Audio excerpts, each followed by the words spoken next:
All right. So Hello, darkness. The lexicon is fully plugged in. Boom. Yeah. In your Starbucky hand, you have a piece of paper. Kind of. There it is. I forget. Sometimes I forget we're on video, and so I mean, I have to actually show that we're. This is like the fifth time I've had to say, you're waving to people. There's a video. There's a video. All right. But the first thing I have to talk about. Yeah. I know maybe people are getting tired of this crosscast chatter, but don't care. I love the breakdown of your Jamie Van Rosborough imitation that they did on COD. Dude, loved it. That was so good. I laughed harder at them talking Nailed, about it. Period. I mean, gosh, it was good. It was good. That was good. The imitation of himself was good. I mean, it was like a thing within a thing, right? A wheel within a wheel, or kind whatever. of meta. Yeah, it's meta. Yeah. That was what I was looking for. Meta. Yeah. It's awesome. Kitty has said, one of these days we got to get fake Roseboro to call into real Roseboro. So it may happen. I don't know. We'll see. If Mama says it's okay. JVR and FOVR. You're FOVR. And yet another nickname for Darkest of All Helmets was born. FOVR. I don't have enough. So, hello, darkness, my old friend. I've come to podcast here again. It's really good. Here we are in the Yurko. I guess because the screen I'm looking at shows the Yurko reporters are behind you. Yeah. You look like you're in a law office. I am. Which is great. I'm. Yeah. There's some law right behind you. If you ever me. wanted to pull a shelf book off and see. Check some law. There's some law right there. Just this is this makes perfect sense. Yes. I'm glad I grabbed this one. This is SE2D. It is 2D. Actually, SE second. Oh, so that's what I meant to say. Right. Look at the writing on the spine of that thing. Not the spine. No, turn it one more turn. Actually, the other way. Sorry. There you go. Oh, some writing there. I don't know what you call that. It's like a stamp here. It says Yeah. Charles M. Welling's book. What that tells you is Put it that back even before Yurko had it. It's like Yurko stole these from somebody else. But do you see those pieces of paper in there? Those are his notes. These are Yurko notes? Yeah. Yurk notes. Because he actually used those things. Yeah.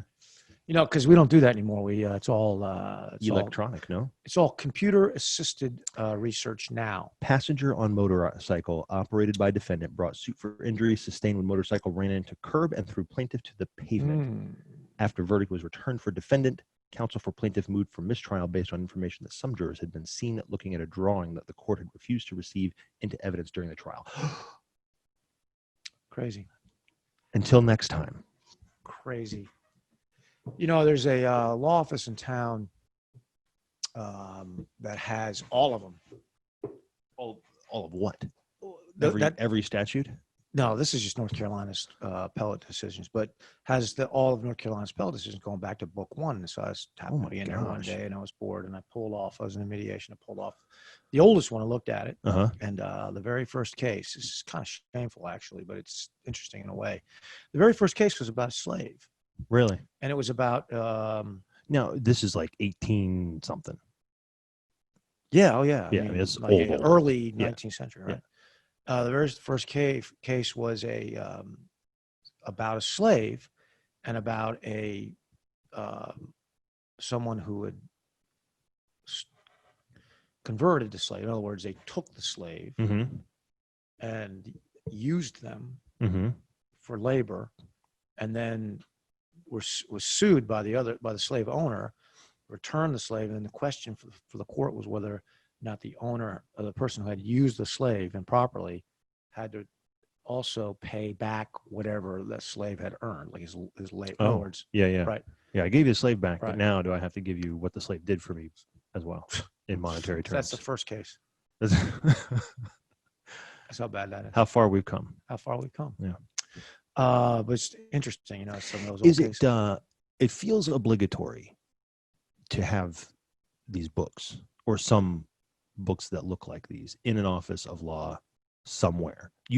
I will say this, you have the least number of books of any lawyer's office I've ever been to. And it's completely random based on the fact that my associate, whose F3's name is Howler Monkey, Yep. or the Forsyth County Howler Monkey, or the Monkey. His full name. he happened to be around. You wouldn't have. It's a twisted story. He's a pack rat, and when Yurko left him wherever Yurko in his office, nobody wanted him, and the Howler Monkey was like, "I'll take him." He's still in law school when he grabbed him. Kept him in boxes in his house someplace, and then one day he's like, "Man, we could put these books on the shelf." And I said, "Where'd you get them?" He goes, "You ever heard of Yurko?" And I was like, "Yeah, really." Who hasn't heard of Yurko? Anyway, that's where they came from. But I know. So that's what I'm saying. So you wouldn't. It's not like you went and got these. You would have them. I wouldn't buy, and these are for show. I mean, that's what I'm saying. But and then most offices are for show. Right. That's what I'm saying. Like, it's just funny how. But they seems like they look lawyerly, right? Yeah. Right. Yeah. They look lawyerly. Yeah. That's what you picture a lawyer doing, is looking in those books.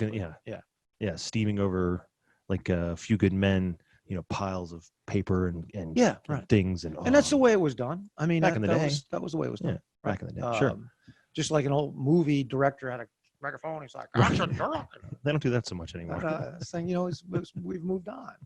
But I think we keep them around as a kind of a tip of hat to the past, sure, and a way to, like you might have if you were had a giant 5 million acre sorghum farm in Iowa somewhere, you might have an old harrow on the wall of your office. Sure, not that you would use it, right? Because you don't put a harrow on the back of a horse anymore to plow. I don't think. I've never farmed.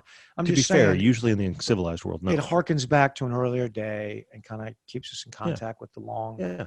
Slow march of the law. So these started, as I said, Harrow books. Harrow books. That's good. But I like what you work on. Yeah. So it's a way to reflect the tradition of the law, which is, at one point in time, if you think about it, like they said, they didn't write down the law, obviously. Oh yeah, sure. A court would make a decision, and so be it. Make it, so be it. Yeah. Or whatever they said. And they would proclaim it to the people. And somebody was like, maybe we should write that down for the next guy. They wrote it down. And there was, and then you got, hundreds of these things, thousands, whatever, across the country. Oh, yeah. Crazy. It's crazy. And on that wacky note, let's roll the opening. Should we? And we're back. You're listening to 43 Feet, a podcast about leadership. We believe that real leading happens out front, but that means you're probably building the next 43 feet of good road for those behind you while you're running the race yourself. My name is Frank Schwartz, known in the gloom of the early morning as Dark Helmet to my F3 brothers. And I'll be joined every week by some of the greatest leaders I can find in F3 and beyond. We're going to answer your questions, pontificate wildly, teach virtuous leadership, and otherwise attempt to help you navigate the next 43 feet. Okay, you got a question. We did get a question, and again, and harkening back to an earlier day, you put that question on a dead tree. On a dead tree. A slice of a dead tree. A thin slice of dead tree. All right. This comes from the now former Nantan of Kazoo, Kalamazoo, Michigan. The place they said that was one of our fake names. Right. Yeah. It's like Fort Chiswell. It was the Fort Chiswell of its day. Yeah. Right. Yeah. So Iverson wrote, and he actually asked me the question, but I thought it'd be interesting to bring up. All right. I don't want to steal your question. I mean, it's directed towards you. Well, but I'm. Is it a hair care question or it is. Okay. It is. This is listening to a podcast. I have no thing to say. Yeah, you got to get the great clips. You haven't been down there. Well, the reason why is because I had this alopecia condition. Oh yeah, in the back. Right in the back. Yeah. In the back, and I don't. Can you see this? I mean, can I get my head? Sure. No, you can't see it now. Doesn't look like anything. But I mean, for a long time, I had these blocks. Just gone. So I don't know. Yeah. Can't see the back of my head, Dark. So anyway, I guess it's time for a haircut. No, I don't know. It looks fine to me. What do I know? Nothing. He says he was listening to a podcast, reminded him when we talked about the team meetings with my wife and my family. Yep. And he said, what are some of the questions you ask and the routine that we have for that? Because he thought he might want to implement that in his home. And so I thought, in case it might be helpful to anybody else who listens to the podcast, I would just sort of give a quick, here's what we do kind of a thing. You don't need my permission, bro. Well, there you go. I'm just making sure. So Iverson, the way that we do it is we have a night a week that is set aside for family things anyway. And for us, that's Monday night. and we hold that as kind of almost like a sacred evening. You said Monday? Yep, Monday Good evening. night for it. Yeah. I mean, there's not a whole lot going on. Sure. Kind of kicks your week off. Exactly. And sometimes you move that because kids have something going on or something like that. But generally speaking, we do a Monday night, and we have a very structured kind of formula for it because we've been doing this so long now. Since the 16-year-old was a little teeny kid, we've been doing it, and so we added more jobs. Right. Okay, this one does this. Sure. And, that one does that. Like during the and now that they're getting older, their jobs are being more complex. Yeah, and they have different responsibilities. Sure. It used to be clean the counter. Now it's like fill out my taxes. Yeah, exactly. Yeah, Sure. 16-year-old's getting really good at it too. Sure. By the way, she should be getting her CPA. She missed a couple of deductions, and I was going to let this go to Monday, but I'm going to talk about it on Thursday. Sorry. Look, I'm calling an emergency family Home meeting. mortgage deduction, right? Yeah. No, but jobs within the structured. So we used it as an instructional time. Good. So we would read scripture together, or we would find other good books, that we would just read from or whatever, and kind of give a lesson. Right. So within that, kids would give like an opening prayer, to kind of kick the meeting off, and all those different kinds of things. So we have this little chart that rotates, and now obviously, like you said, the tasks are a little different than they Sure. were when they were babies. Of course. But you always get kind of a situation, and because we're doing that on a regular basis, when we were following the 3 Ps before we knew that there were 3 Ps, right? So Right. we were always proximate to one another. We were periodic, and we had some sort of purpose. It's funny when you were saying it. I was thinking that was going off in my head. I was like, Is "Wow, that- that's triple P." Yeah. Right? Yeah. I mean, and it's so funny, and I didn't even think Yeah. about it until just now. I was Yeah. like, oh, of course, we're following 3 Ps. Yeah. And since I didn't actually make that up. I was just observed it. Okay. in my mind, you made it up. It's your 3 Ps. I just forced it into a. I know the 3 fruit is- letters. We've been over. The fruit is in the bowl. Thank you. The Oh fruit yeah, is in we the did bowl. that. Yeah, Go ahead. Sorry, I keep so it's all interrupting good. you, man. No, you're fine. You're fine. So So because we follow those 3 Ps, then we don't have to have like a special meeting. We don't have to have a special thing where it's like, oh crap, we better get everybody together and try and figure out some time Right. where we can talk about X, Y, or Z. We're talking about it literally all the time. Right. And so when you said team meeting here, Iverson, and you're saying, the things that you talk about, what your routine is. The routine is we do it once a week. We stick with it. For us, it's a time of instruction. So we give some, again, whether that was some sort of gospel lesson or life lesson. And it was everything from, we answered birds and bees questions sometimes when that time, came and whatever, not ones that we were like, we think you should know this, but more like, we heard this at school, right? And so you're like, oh, I guess I have to tell you what that means now. fact check wrong. Yeah, exactly. Honey, here's some fake news. When 2 potatoes, anyway, so that's, I guess that's kind of the high level.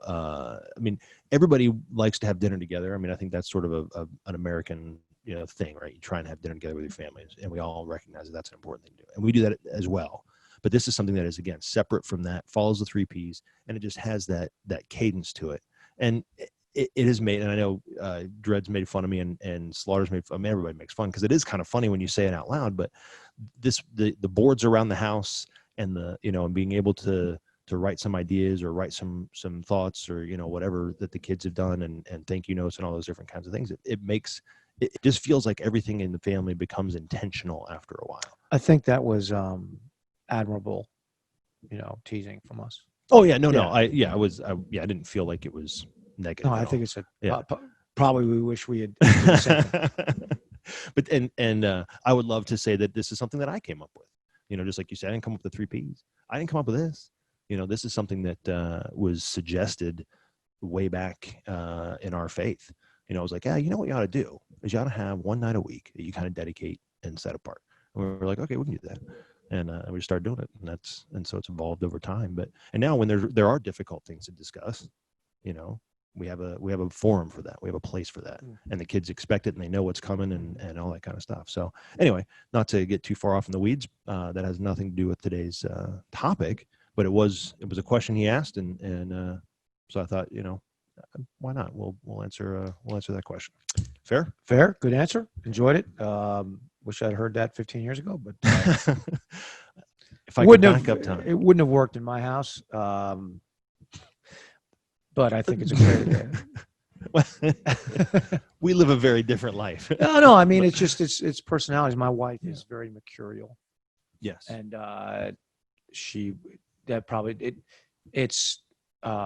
would not have been something that she would just, Yeah, but the thing is you probably didn't do that, but you do things. Oh, we like spent a lot of time together. What I mean is, Yeah, it would be I mean?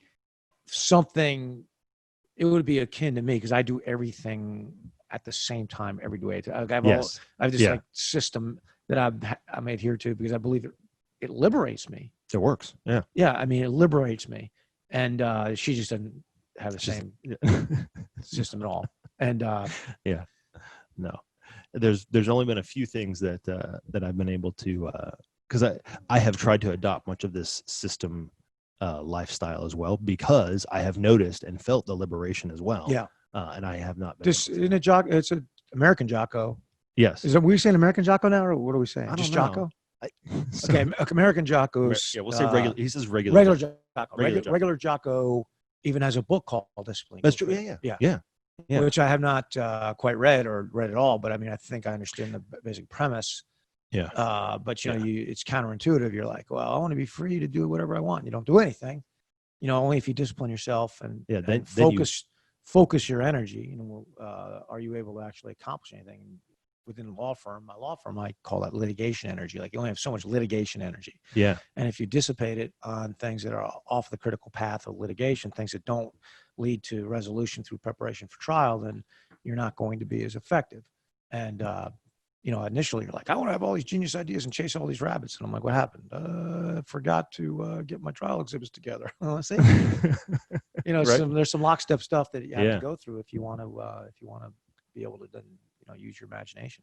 I believe that to be true. I'm guessing that's what regular Jocko is. I would think so. Yeah. Yeah. I mean, and that tracks. And I was going to say, it kind of makes, I mean, you said for trial and for, for litigation, things like that, but really that's what we're shooting for all the way across the board, pretty much, is we're kind of saying, hey, look, if I want to get stuff done. I'm thinking there's probably some commonalities to most pursuits, particularly ones that are, that's the right way to put this, don't have a process to them that's more or less set out. So in other words, there's probably a way to make aspirin, right, in an aspirin factory of some kind, right? I would think. And there's probably very little ways to vary from how that aspirin is processed. Yeah, 85 to 90% of it is the same, no matter where you go. Maybe even more than that. And you could bring in somebody off the street and with a very insignificant amount of training, integrate them into that process. Yeah. Well, then there's some pursuits. Most of them are service oriented, like practice of law or like what you do. Yeah. That let me see the process. Well, it's very hard to define. Right? It's more dynamic, and there's a lot of inputs to it. And training someone how to do it is a lot more intensive and takes a lot more time, right? Yeah. So but within that realm, I think there's a lot of commonality. So I think there's probably commonalities in training someone to be a lawyer, training someone to be an accountant, like a CPA, maybe a psychiatrist kind of thing. Things where you can't, where where the input is dynamic, where the result will end up being dynamic. I mean, I got a buddy who's an orthopedic surgeon, and he's like, I was like, man, how do you figure out? He's like, hip bone's connected to leg bone, man. We're not psychiatrists. That's right. This is we're putting cars back together. Yeah, it's pretty. He's funny. It's very much like that. That is interesting. Yeah. I never really thought of it that way. But you're right. If there's not some sort of, I mean, even in my former life in the video world, like, I mean, it was kind of a hybrid almost, because there's certain aspects that are you have to do these things, but every job really at the end of the day is custom, because every story is different and every person is different, and all the different pieces and the stuff. And that's a great way to put it. And I think that's exactly the way people in like this, let's say, high skill, high contact kind of world. Like, so if you're in your profession, what you do is a high level of skill, takes a long time to learn it, and there's high contact with the recipient of it. Right. Yes. Like a psychiatrist, right? Or an attorney, or right. Well, some kinds of attorneys. So okay, fair. I think it exists in all professions. So like, let's say you're a residential closing attorney. They have forms and a process. And That's true. They very briefly see the buyer. Yeah, that's hip bone, leg bone. Yeah, to some degree, not to insult anybody out there who does that, but it's much more of a process kind of thing. And I know residential closing attorneys that have one attorney and maybe 5 paralegals, and they process these documents and all that. That's kind of a different thing. Very like a relatively lower level of say discretion amongst the practitioner. It's highly regulated, and and then less contact with the recipient of the skill, or of the recipient of the product or the service. And in that case, it's a different way you'd have a far different approach to how you would want to bring people on and move them along. Yeah. So I mean, there's something to be said for that, right? And it's like you could take a 4-boxer, almost, and say skill/discretion as on the high side, and then also it would be lower skill and lower discretion on the vertical axis. On the horizontal axis, you could say, low contact with recipient, and high contact. So low skill, low contact in the medical profession, aspirin factory. Right. High skill, high contact. Neurosurgeon. No, actually. Oh, you're saying, I see. Psychiatrist. That would be, Now, because that would be high more, skill, low contact neurosurgeon. Yeah. He comes in 5 minutes. He's like, just want to make sure everything's okay. Yeah. Or, this brain has 2 hemispheres, right? That's Okay. right. I recognize these. Then, boy, I'm going to just offend a heck of a lot of people and just say it. But actually, I'm not going to say it. I'm going to avoid it. Fair. Picture your own medical, because I don't know, whatever medical world that's relatively low skill and but high. And when you say skill high too, contact. what are you saying, Paxers too? Don't get twisted up, because he's not saying like. I'm really talking more about discretion. Yeah, it has more to do with the number of how long it takes you to learn the how long it takes. Is there a good solid lockdown process that can be followed every single time, again and again and again, or not? That's right. Yeah. So I find that in the high skill, high contact quadrant, the best way to train people is just tell them stories. Yeah. There I was, right? Right. I shouldn't have done it. Well, because then they can kind of put in their own pieces and go, well, they become a series of kind of interchangeable heuristics, right? You're like, okay, when this happens, that's the way that guy handled it. How can I, but you have to take those stories and kind of conform them to the situation that you're in, but you can harken back, and hopefully they're sticky. So, if you attach them to like a premise, and a Q source, I think, is written somewhat very to much. this degree, Yeah, very much this way. So if you say, candor is important, right? And you say why. See what he did there? Yeah. So you state kind of a premise, right? Right. Candor, graciously telling the hard truth and demanding to hear it from others, right? Yeah. And why candor is important in leadership. And then, you can tell a story about candor where somebody was honest, or you were honest, or actually the best stories are failure stories, what I call parables of failure. Yeah. So like in my law firm, maybe you could share one. I tell a parable of failure. Yeah. I say, here's a situation that I messed up for lack of knowing better. And I tell that story to illustrate how to handle it. I've also often find when a young lawyer comes to me and asks me a question, how to do something, instead of actually saying, here's how you do this specific thing, I tell a broader parable of failure that around the principle of it, right? Yeah. And I think in high skill, high contact jobs, that's pretty important. What do I do if the client does this? Like that doesn't come up that often, but that kind of thing does. Yeah, this grouping of those kinds of things. Right. Yeah. That's right. So and I cannot even remember how we got off on this tangent. Well, we started talking about it doesn't matter, because we're now going to talk about candor. Now we're going to talk about candor. Yeah. All right. Because that is one that is not super repeatable. I guess in a way it kind of is, like, because you're gonna tell the truth is repeatable, but the input's going to be very variable from what is the situation that requires you to give the candor.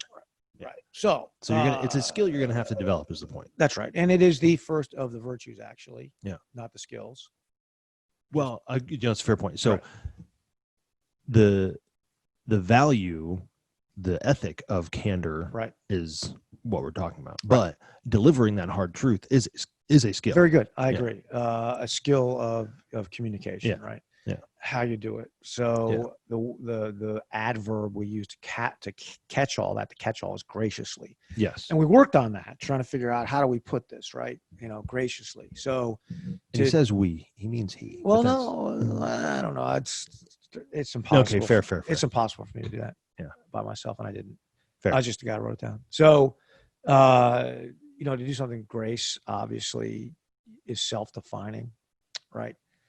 Grace, I think we define in the lexicon, if I recall, is everything a man should yearn to be, or something like that. I can't remember exactly what we call I'm fairly certain that does sound. I'm fairly certain about right. we define grace, the word grace, and the reason we did it is because it's used in so many different contexts. The word grace. The word grace itself. You can think of graceful as being like a swan, right. or a ballet dancer, sure. right? Is usually what jumps to mind.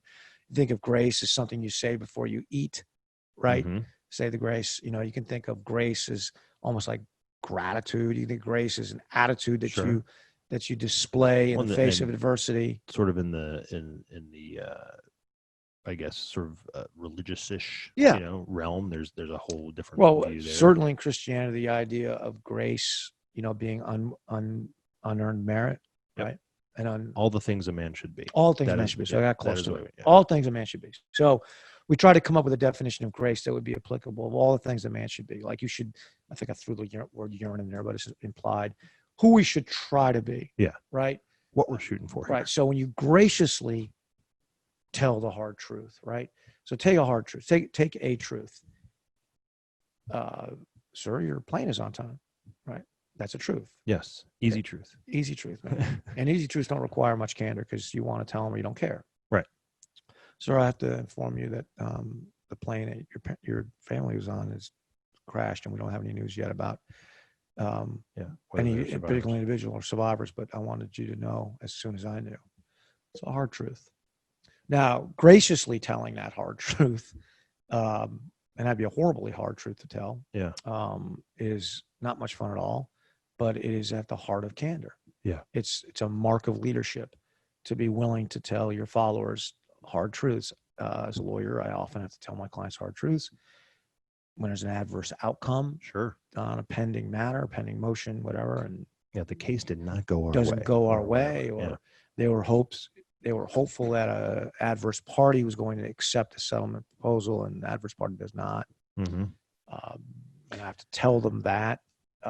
That's something that lawyers don't want to do because it's hard to do. Nobody wants to tell hard truths. We call it bad news, but I really think hard truths is a better way to look at it, right? Well, as we have said many times on this podcast before, events are neutral. Right. So a hard truth is just what it is. That's what it is. And then if you ascribe bad or good or whatever, that's a different story. That's a different story. But telling it, disclosing it quickly, right? The longer it sits, the worse it gets. And doing it in the way, graciously, meaning doing it in the manner in which you should aspire to do it. Yeah. And that's not a really, on the one level, that's not really a helpful definition because it doesn't provide you much, but I think most people would understand what I'm getting at, right? I think so. Right. I think so. But I was going to say, everybody can agree if we say the word graciously, even if there's a little bit of an abstraction there, right, with what that may or may not mean to, in lexicon terms or whatever, like you kind of know it's not me going, coming up and going like, hey, Dave, family's dead. Yeah. Right. Thanks. Right. Everybody who's expecting their family walk through the door in the next 10 seconds, step forward. Where are you going? Sorry to disappoint you, but not going to happen. Not going to happen. No. So that's doing that in a way when the hard part of hard truth is, you're inflicting pain. Yeah. This is an uncomfortable thing that's about to happen. Kind of like when the dentist, takes the drill, he's inflicting pain for your ultimate benefit, and you have to fight through that reticence that's normal amongst non-sociopathic human beings to not want to hurt another, right? I mean, it's you don't want to. I want to avoid pain. I assume you want to avoid pain. it's part of the social compact that we'll try to avoid inflicting pain on one another. And yet here I have to tell you something that I know is going to hurt. Yeah. You know, and when you say it's going to hurt me a lot more than it's going to hurt you, that's not true. Right. It's going to hurt it's going to hurt you a lot more than it's going to, but it's going to, what you're really saying is it's hard for me to tell you this, but I'm going to tell you anyway, because as we like to say in F3, it's a strange kind of love that leaves a man in a lie. Yeah. Right. The strange kind of love. That's the heart of Goo Nation. You know, Goo being the philosophy of universal happiness, that everybody's going to be happy. Right. And that you deserve it. And that's right. Yeah. Or to give them a false reason for their circumstance. You know, they find themselves in an unwanted circumstance, whether it's poverty or whatever it is. And you tell them, well, it's not your fault, or it's the fault of another. Right. You know, and you're a victim. Yeah. I mean, I think that's the hallmark of Goo. And I think it's done damage in the country. I think it does damage in any community organization or team to provide excuses or scapegoats for someone who's in an unwanted circumstance. That's another way to avoid telling a hard truth. Mm-hmm. To tell a hard truth, you have to have gotten right. You have to be living right. You know, that's why it builds on it, right? Yeah, because you can't, it takes discipline. It takes discipline to tell it, but also I'm not going to listen to it from somebody who clearly ain't living it. Well, yeah, I mean, and then you're kind of switching like, well, how is the person receiving it? But I think the person telling it, like all things disciplined, that take discipline is kind of a global, a holistic thing, right? Mm-hmm. So like, that's when we were talking about the king, queen, and jester, and all these things go together. Gee whiz, I stopped working out and then I started eating really badly. And next thing I knew, I was, fighting with my wife, and it's all, we all flux together, right? And part of that is you're less willing to tell these hard truths to the people that need to hear it, and you're less willing to tell hard truths to men who you think would justifiably or not look back at you and say you are a hypocrite, or you yourself do not reflect the virtues that you're trying to tell me on that meeting, not to offend the Democrats out there, but that's what I call a fat Ted for Ted Kennedy. Well, it has nothing to do with his party affiliation. No, it's nothing. I mean, after he committed vehicular manslaughter in 1969, whatever it is, he tracked way to the left and started telling people things he thought they wanted to hear. That's my spin on it. Yeah. And because he didn't have because his lack of moral courage in that one particular moment left him in his own mind, again, my theory, incapable of speaking virtue and hard truth. Yeah. I mean, and so when I see somebody who's allowed himself to sink away, including myself in the mirror, who's allowed himself to decelerate, who becomes incapable of telling hard truths and starts leaving other men in a lie, that strange kind of love in my mind is called a fat Ted. That's what I think about. I meant that might be in a lexicon. Maybe. It is. Fat Ted is in there. Because, and I'll say that, and I say this, I know we're going to take some criticism because I know we've grown, and there's men from different parts of the political spectrum. I'm perfectly willing to replace that with a fat Chris Christie if it makes anybody happy. That was just at a time. You pick. Yeah, you pick. Yeah, it's not the point. Doesn't really matter. That's what I was saying. Party affiliation is irrelevant on this. It's irrelevant. The point of it is if you're not living right, you haven't gotten right, or you were right and you got unright, but it's going to make you into somebody who will not practice candor. It's all connected. It's all builds on itself. So this idea of graciously telling a hard truth rests on a foundation and a premise that you yourself are living right, and you've gotten right. Now, the other half of that equation is demanding to hear it from others. So it's one thing. That's the really hard part. Yeah, I'm a truth machine. I'm a truth bazooka. I'm a candor bazooka. You hear that all the time, guys. I just call it like it is, Dredd. Like calling it like it is means also hearing it like it is. No, I don't like that. No, I don't like that. Right. I don't like it. Darkness. You don't like it. Nobody likes it. And, but that really is the mark of the leader. How do you know? I'll tell you a couple of ways you can self-evaluate on whether or not you're doing the second part of this, whether or not you're also graciously receiving hard truth. Are you the kind of guy that tells your subordinates, I have an open door policy, coming in time, tell me what you think I need to hear? Because if you are, you're subtly transmitting them that you actually don't want to hear it. Yeah. The door is open for you to walk in and tell me hard things. That's So I'm so not going to go out and find like them though. you are the leader. Yeah. It's your job to graciously tell hard truths. You have to demand that your subordinates tell you. See, that's the difference, right? It's not a two-way street. Because but I wouldn't do anything. That's the typical line too, right? Is I wouldn't ask my people to do anything I wouldn't do myself. Sure. And maybe that could be true, but except that it's not. But it could be true. But what you're saying is, if you're acting that way, you're not doing it. Well, the thing is, as the leader, you have the power, right? So you have the responsibility to tell the hard truth, but you also hold power.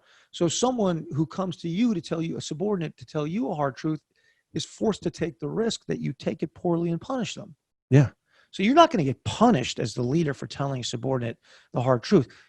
You've got to deal with their disappointment or their sorrow or whatever. But that's not the same as being punished. They don't have the power or the wherewithal to kill the messenger. You do. Yeah. That's why the open door policy is a myth. It's a rainbow crap and unicorn. It doesn't really exist. And if you're saying it just sounds good. It just sounds good. It's like saying my wife's my best friend. It just sounds good. Yeah. It's a bit of a fat Ted, actually. Yeah, in its own way. Yeah, right? in its own way. What you have to do is you have to demand that others tell you. And that means you have to go where they are and say, tell me about you have to ask them the questions. You may have to ask them more than once. I may have to ask them once. You have to look at them. I'm not talking about, and I've been this guy as well. Everything I'm saying, I've been this guy. Yeah. So that's how I know. I mean, the better nature of my angels is taken over sometimes and sometimes not. But a profoundly insecure leader is the kind of guy who's like, oh, let me ask you from hard truth. Tell me how great I am. All right. Am I doing everything great? That's not what I'm talking about, right? No. Because you ask it that way, you're not going to get the answer that you want. You have to ask the questions and continue to probe to make sure that your subordinates are telling you the hard truth. And then the most important part, the key and critical element about it, whether they'll continue to do so, is if you accept it with equanimity, right? Yeah. Yeah. You have to. So you graciously told it. Now you've got to. Did you graciously accept it? If you say to a subordinate, you ask them a hard question, it's have to cause them to criticize you and tell you something that they view as a hard truth. I don't care how much it hurts or how much you disagree in a moment. Cannot act defensively. You have to nod your head and say, all right, let me think about that. You just got to do it that way. Well, and I would say, because the thing is, even if it's, you can argue the truthfulness, right? How much fact is really baked in there. The point is that's the way they see it. And so it's true in the sense that whatever you've done, they perceive whatever it is you did that way. Right. And so you have to take it as the fact that they're telling what they believe to be the truth. Right. Yeah. I mean, that's just the way it has to be. You don't have to agree. Right. In other words, that's right. You have to go, I didn't do that. Right. And you can then go take that truth, hashtag small truth, team. whatever. Small team. Right. Take it, go, ruminate on it and come back later and decide for yourself whether or not it, but you have to give the person, the subordinate who provides you with that hard truth with a response that's either neutral to good. Yeah. I mean, it's either got to be. No, I think you're right. It's either got to be, okay, thanks for telling me, or bam, you're right on, man. Yeah. Like, well, and the thing is, if you don't agree, neutral is okay. Neutral is okay. And I also think it's okay to go back and think about it and then come back to them and say, hey, I want you to know I thought about what you said. Right. And here's why I don't agree. Right. Or tell me more. Or, yeah, exactly. Right. Whatever it might be. Whatever it is. Right. And here's another thing. There's a lot of people that are naturally rebellious against authority. Who has two thumbs and is naturally rebellious against authority? This guy. Right. So, I mean, there's going to be guys that, because you're the boss, are going to throw darts at you. Yeah. And when they do, you got to still, anytime I got one of those, wild donkeys of a guy, working for me or whatever, in whatever configuration, and he gives me hell, I'm like, I just have to laugh, because I'm like, that's exactly what I deserve. Right. Because of all the bosses I had who I made it hard on, as I was maturing as a leader, so on two parts of that is like, on the one hand, I'm like, I deserve it. Number two, or three parts. Number two, I say, I am uniquely situated.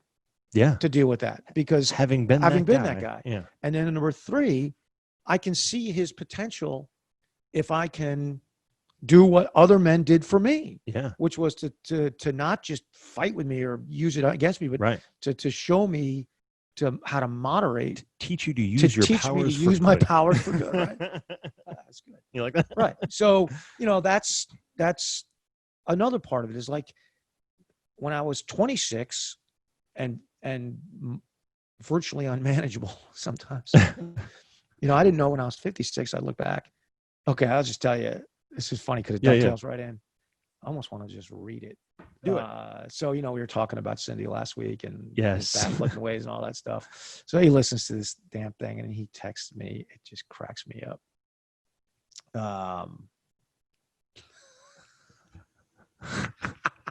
So he texts me.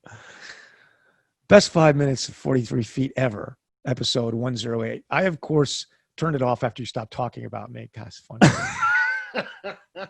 Okay. Quit making excuses and start coming to the hard workouts again. Hot box is making you soft. That's Candor. All right. That's Cindy. Okay. All right. Then I responded, wait, I don't remember talking about you, which is not true. I do. Right. Why would I do that? Just because Doa thinks you love him? What is love anyway? His response. Besides a ratings boost, you talk about me because you are more like me than not. Get your head right and get back out. Starting at Sparta. Love, Cindy. Isn't that funny? But he's right about that. Cindy, if you're listening, go screw yourself. But you're right about that. I mean, by nature, I'm a bat flipper. I'm iconoclastic. I'm, obstreperous. I'm like, prove it to me. I won't follow. I'm all those things, right? Yeah. And but I've matured. I hope, and God has found a way to use those things for His purposes, because I'm still a knucklehead, but I'm at least I'm willing to surrender. Knucklehead for Jesus, whatever. I surrendered that part of it sufficiently that I could be of use to Him. I hope. That's my hope, right? And so something like that not only amuses me, but kind of reinforces my thinking, is that's the way it's supposed to work. We're all made differently. There are some guys that are hot-tempered, some guys who are bat flippy, and some other guys that are not. They're looking for direction and want to be direct. It wouldn't work if we are all, jumbo, white, perfect-sized eggs, right? We're mixed eggs. We're mixed eggs. And we're a carton of mixed eggs. Yeah. And that's what makes us freaking powerful, as far as I'm concerned. Yeah. I mean, it's the immunity. What are the old the royal families of Europe, particularly in the Austro-Hungarian Empire, intermarried so much that they were all a bunch of hemophiliacs with these weird-looking jaws, and they were weak. Yeah. They were physically weak. They were emotionally weak. They're all inbred, and that's what happens without candor. I mean, I believe that candor draws men to a leader. The fact that he's willing to stand up and say what he really believes, what he really believes, and and then be responsive to another man saying what he really believes, whether they agree or not, right? And then taking that and using it to strengthen the entire group. To me, that's a durable group where the leaders can be criticized, even publicly. Yeah. And maybe I'll take it another step. Invite it. Get out of your office. Invite it. Get out of your office. Go out there and invite it. Yeah. And I mean, I've been in many, many different groups, military, non-military, whatever, many law firms, many profit makes, whatever. And anytime that leader has that confidence and is dedicated and committed to candor, sees that as a virtue, and practices the gracious telling of hard truths, coupled with the demand that it's to be told himself, those groups are far more effective and far more durable. left it out because I got sidetracked. I said the first thing, if you're looking in the mirror trying to decide if you're the kind of boss whose subordinates see him is willing to graciously receive the hard truth, first thing you ask yourself is, am I an open door policy guy? Because if you are, that you're lying to yourself. Right. Second thing is, when do your people tell you bad news? When you come in and you're all, everything's up, hey, it's great. What's going on? Hey, boss, can I get with you real quick? And then boom, they tell you 5 bad things. Uh-huh. You know what that means? They're afraid to tell you hard things that they think you don't want to hear, except when you're in a good mood. They're waiting for you because they know that when you're not in a good mood, you're going to kill the messenger. Yeah, it ain't going to go well. Right. I mean, this goes to consistency, Mm-hmm. right? And contentment, which is, coming in a couple of weeks. But if you tend to get the bad news from your peeps in bundles when everybody's and you're happy and all that stuff. Yeah, Friday afternoon when everything's going great. Whatever. You're walking out the door. Hey, it's a great weekend. Everybody have a great weekend. Hey, boss, real quick before you go, last Tuesday, just, you're like, that's good, man. I'm out of here. Right. If that's what's happening, then your people don't see you that way. They see you as an inconsistent leader who is very likely to take out bad news on them rather than reinforcing their attempts to practice initiative. That's the way they see you. So that's a kind of a good mirror test to see if you're going to be honest with yourself. Mm-hmm. All right. Sorry, I went over there. No, not at all. I tried hard to keep it in. One of the many COT things I like the way that they do that. If nobody told you love you today, I love you. Darkest? Yeah. You got a face for it. I'm sick and tired of hearing things from uptight, short-sighted, narrow-minded hypocrites. All I want is the truth. Just give me some truth. Thanks for listening to 43 Feet, a leadership podcast. If you have questions about F3, leadership, or anything else, write to us at questions@43feetpodcast.com. Tweet us at 43feetpodcast or find us on Facebook at 43 Feet. While you're there, give us a follow. Also, if you like this podcast, share it with a friend, rate us, and write a review. It really does help others find us. Until next time, we'll be out here in the unknown, the uncomfortable, the difficult, the 43 feet out front.